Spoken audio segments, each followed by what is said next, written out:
so it's like now 4 in the morning, so that's why I seem a little out of it, but I am okay. I don't know if I should finish my painting or if I should go to sleep more. Should I finish my painting or go to sleep? I'm really tired, but I can't sleep if I don't finish my painting. What do I do? I'm just, sleep deprived. I go to sleep right now. This is my blanket.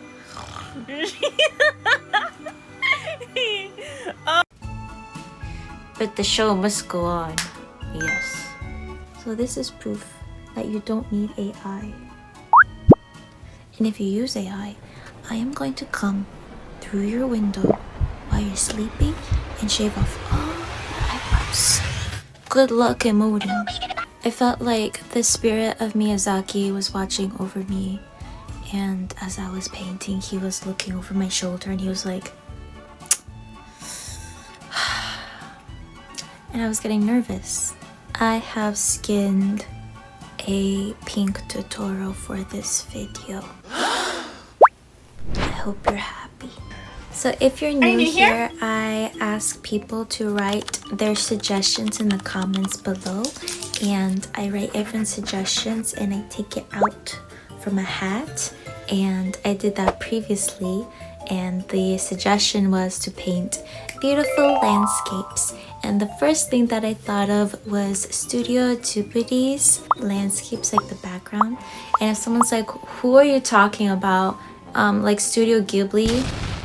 Like, I looked it up on YouTube. You don't know what you're talking about. Like, I literally looked it up on YouTube. I looked it on you. Studio Ghibli. I want to make sure that Miyazaki sensei does not appear before me and absolutely beats the shit out of me because I mispronounced it. You need to put a little seed on that thing. Ghibli, GIFs, peanut butter. What? Mustard is strictly used as a binder.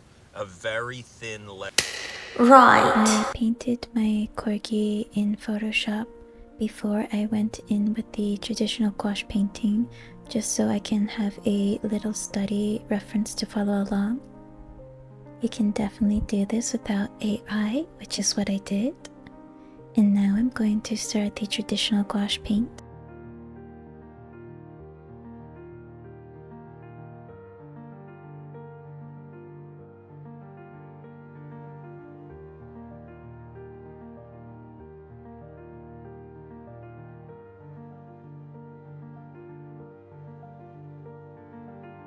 I followed the instructions of the Ghibli background artist. He first started out with watering the paper front to back and not being afraid to have some of the water onto the table. I was a bit nervous because I thought the paper would break, but this is a technique that they use to prevent the paper from warping.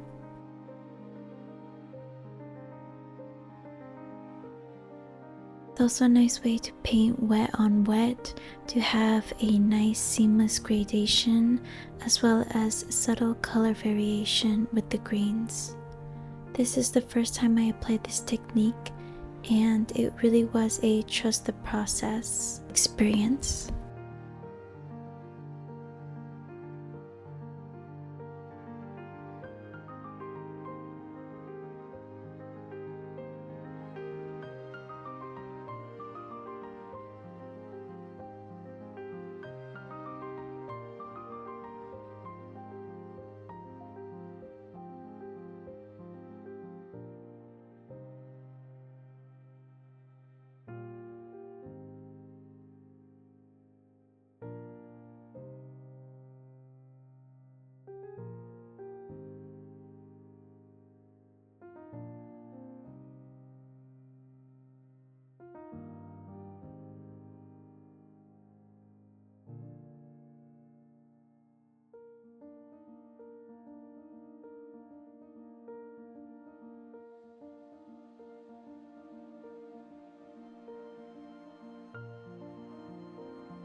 Here I'm applying a different color variation of a cooler green.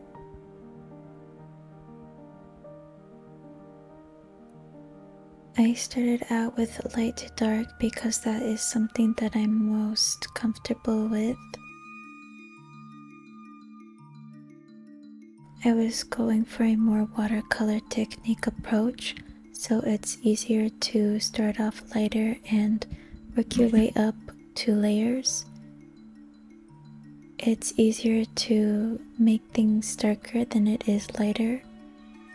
I also wanted to keep the vibration of the paint,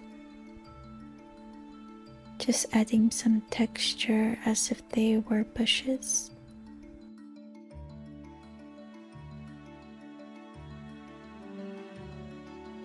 Having a nice color variation of warm and cool greens. This helps create contrast as well as different interest. I'm starting off wet on wet to create that soft, distant feel. As the paper dries, I will go in with more detail. I'm still painting on slightly damp paper, and this is to create a blurry effect to have the foliage in the background. As the paper dries, I will create a sharper edge to further emphasize the leaves in the foreground.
After it dried, the paper did warp a little bit, but not too bad. I just put some books on top and it helped flatten it.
Here I'm using a hair dryer to speed up the drying process.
I mostly used sap green, Prussian blue, medium yellow, and white to create different color temperature for the greens.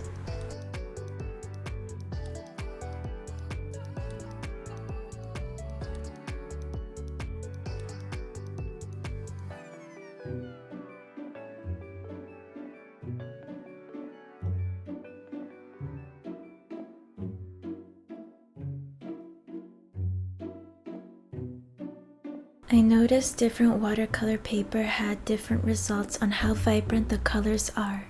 The Arche paper is the one I'm using for the Ghibli frame, and the smaller painting is using Strathmore watercolor paper. I'm going to have to experiment a bit more to better understand as I'm still quite new. I'm going to use a Faber-Castell artist pen and Pigmographic ink pen to further outline the characters to have them pop more. The first is thicker and darker, and the other is lighter and smaller for outlining.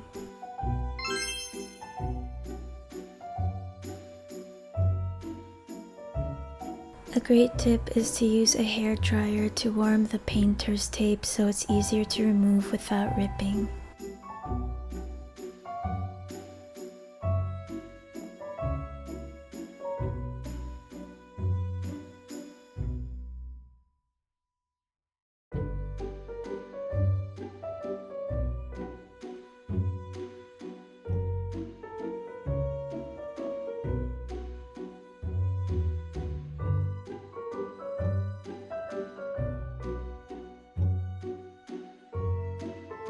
Some of the paint seeped through, but you can clean it up if you want with white paint.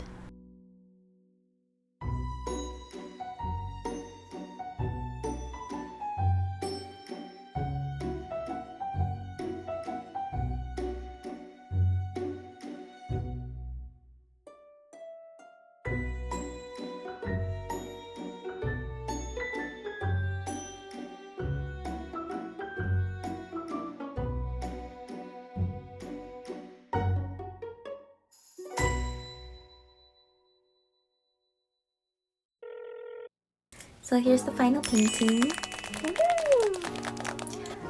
This is My Neighbor Totoro, and I chose that still frame because it was my favorite movie. I watched it in Spanish, in Castellano in Spain. Español de España. Dios! ¡Ah! ¡Ah! When I was a little girl at my abuela's house, and it was very nostalgic and it brought me a lot of memories, especially being with my abuela who sadly passed away, so it's very near and dear to my heart. So yes, I really love that movie specifically. Let me know in the comments below what your favorite Studio Ghibli's movie was and why. I know a lot of people were using the Studio Ghibli's style in their like photos and such, but I wanted to show that you can definitely do the style of Studio Ghibli by hand without AI. And this is proof. See, I did my dog. No AI. It is unethical. It steals from artists. It is very brain dead.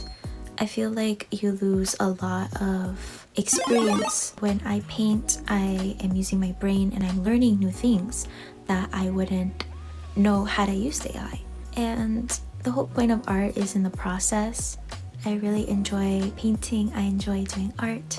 It really helps you see the world in a new light that the average person doesn't fully grasp. Like when I go on walks, I am looking at the clouds as if I am in a Studio Ghibli's movie, and I'm seeing the different color variations in the grass and how the light hits a leaf. And it's like things like that you really miss out on because you don't train your brain to visualize that way, and I feel like you just miss out on a lot because you use AI. And I think that's quite lame if you ask me. So this is just proof that if I can do it, you can do it too. It's just a choice, and I chose to do it and you didn't. Yikes. But yeah, the first thing that I thought of when I got that prompt was the Studio Ghibli's background paintings. And I looked up on YouTube to see if there were any like actual Studio Ghibli's artists that made like a YouTube video that I can follow along, and they did. So I will link the YouTube video that I tried to like take notes on in the description below. So when it was my turn to do it, I was like scared because I've never done this before, and in my mind I thought the paper would rip. But I was using like a very high quality watercolor paper that I bought on Amazon. It's sorry for the French people. Merci beaucoup. Okay, here I am trying to pronounce the perfect Japanese, perfect French. And it's for watercolor, and so it was quite sturdy to the water. It absorbed a lot, and it's a technique that I am new to, but I'm very happy that I tried because it did help me have like a very seamless gradation that I probably wouldn't have obtained if the paper wasn't fully wet. So I highly recommend that. So that's what I did, and I was really nervous, but it did help in the beginning stages, which is what he said, that the beginning is very important, which really helped this like seamless gradation of colors of like warm, cool greens. So I highly recommend doing that because the beginning part is essential, and then you can like build on top, which is what I did. So like I did a very faint paint, and then as it dried I just went back in and I layered it with thicker paint, and I think that's what helped it prevent chaos. So I highly recommend, if you're starting out like me, to paint a little lighter, so when the paint dries you can go back in and layer with a darker value, because it's easier to add than it is to take away. So yes, that's my tip. Another thing that I was struggling with was the variation of greens. There was like normal green, warm green, cool green, and I realized that my problem was that I wasn't really mixing the colors well to begin with. I was kind of like in a rush because in the YouTube video the guy was like, oh yeah, if the paper like dried, I would just start over. And I was like, oh wow. So I was like trying to rush so that the paper didn't dry. But I think I just need to practice color mixing, be faster in that, and to have a better mixture result. I also think I need to work on how much water to paint ratio. I think I was a little too timid and I put more water than I did paint. I went with a more watercolor approach. I think next time I would use thicker paint when painting, but this is my first time painting in gouache on paper. So it was a learning experience. I think I finally caught up a little bit of confidence. Here in the foreground, I did different green colors, like some were more warm, some were in the middle, and some were more cool. And I used thicker paint, as you can see. And I think that's when I realized like, oh yeah, I need thicker paint. But even when using thicker paint, this paper still kind of like absorbed a lot of the pigment. The paper that I used was Arche watercolor paper, and it like absorbed a lot of the paint and it became like very dull and faded, which was a bit frustrating for me because when I painted it, it looked very vibrant. Then as it dried, it just became very dull and I was very confused. When I painted on canvas, the vibrant color remained. So I have to figure out what's up with that. Paper warped a little bit, but what I did was I literally just put a bunch of heavy books and I just stacked it on top to like flatten. Stack that paper. I mean technically it is paper. I think I could work on the proportions a bit more. I wasn't very happy with the proportions, but I had to kind of accept it because it was already like set in stone. So yes, this is my first time painting in gouache on paper, and I experienced a lot of setbacks and the temptation to start over was very prominent. I film on my iPhone and I have a tripod. Like the stick was in my field of vision. It can only do so much, and usually artists when they're filming like top down, they have like an actual tripod for the top down. And I was literally painting with like a tripod in my face, so I was like going around the stick just to paint. There's only so much angle I can use, so when I was going in for the detail, like my head would be in the way and you would just see my head as I was painting, which is why I had to edit it out. And then on top of that, I didn't paint in a while because I was working on a project, so it was a while since I painted on paper. I mean, this is my first time painting on paper. It's been a while since I painted traditionally, so I was a bit rusty. So I didn't know what I was doing, man. And I was a bit embarrassed to even show the painting because I wasn't very proud of it. but I finished regardless, and so I'm very proud of myself for pushing through despite the feelings I was feeling. And the good thing is, if you are a perfectionist or you fear failure, just know that if you don't like it, you can always do another one. That just means I have to keep on trying. It's kind of like working out. It's not like you do a bunch of sit-ups or squats and then you expect abs or like a giant dump truck after 10 squats. So it's the same with art. Like, you can't expect after one painting to be at that level. You just have to keep trying and eventually it will work out. Despite the several setbacks, I am proud of myself, such as I was very sleepy and did not have the energy to film a video, but I did anyways. And the painting that I painted was out of my comfort zone. I've never painted on paper before. I didn't know what I was doing. The colors weren't coming out right. The proportions were wrong. I was ready to like throw it in the garbage, but I pushed through. So I hope you can take inspiration that sometimes you just have to push through and see what comes of it, you know? I'm still very new to YouTube. So see, it's like I'm new to YouTube. I'm new to painting gouache on paper, and I'm still doing it regardless. I always feel like I need to do a lot of planning and, oh, I'm not ready, I have to do this, I have to do that. Like, I literally have no camera. I'm filming on my iPhone on like a janky tripod. So I hope you can take inspiration that you don't have to wait for the perfect time or, you know, have the best gear or the best plan, that you can just work your way up, and the faster you fail, the faster you learn. There was a quote that actually said, if someone told you you had 30 tries in order to get to your goal, how fast would you fail? Like, how fast would you do those 30 tries? You would be like, oh, let me get these 30s out now so I can get to my goal. So like, why don't you do that now? You know, like, I'm not super happy with the outcome of my painting, but I know that the more I do, the faster I'll get there. When I started out on YouTube, someone commented, can you please leave in the mistakes that you do so that we can learn? And I was like, definitely. Even though I am the type of person that I struggle with perfectionism and I try my best to really control what I show and like not show the mistakes that I do, but if it can help somebody, I hope this was helpful. So yes, I have a lot to learn when it comes to gouache. I'm still very new to it, and hopefully I get better in time. But yeah, it's just like the more you do, the better you get. So I think moving forward, the things that I need to work on is understanding the water to paint ratio, understanding how gouache interacts with different surfaces like different papers, canvases, etc. Also understanding how to mix colors better, and I also think I need to like have more paint on the palette. I think I do like too little, like I'm too like timid, like, oh, I'll just take a little bit. I just need to take more.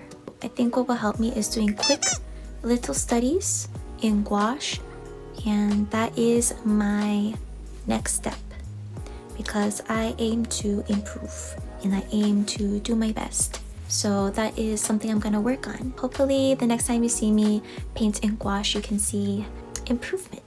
And I'll try my best to show you the studies that I do to help those that are in my situation as well.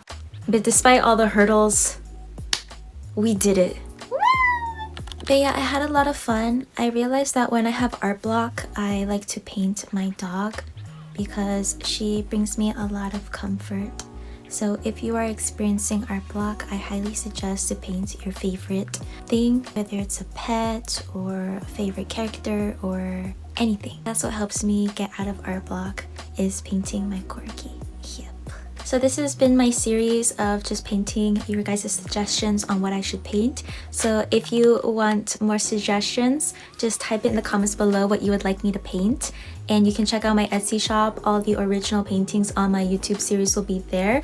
Except for this one, because my mom already called dibs because of Stella. So she was like, if you're not gonna give it to me, I'm gonna buy it anyway. So I'll give it to her because she did give birth to me. Yeah. So yeah, this one is already taken. I hope you enjoyed this chaotic video. I am going to sleep now, but yes, this is my first time painting in gouache on paper. deeper, and I hope you were entertained, learned something, etc, etc. But I'm going to go sleep now, and I'll see you in the next video. Goodbye, bye. Bye. Bye. Shoo, shoo. Guys, I don't think you understand. It's like 4 in the morning, and I looked at the video back of what I recorded, and I look so out of it. I'm like, hey guys, here's my painting. Like, who's gonna watch that?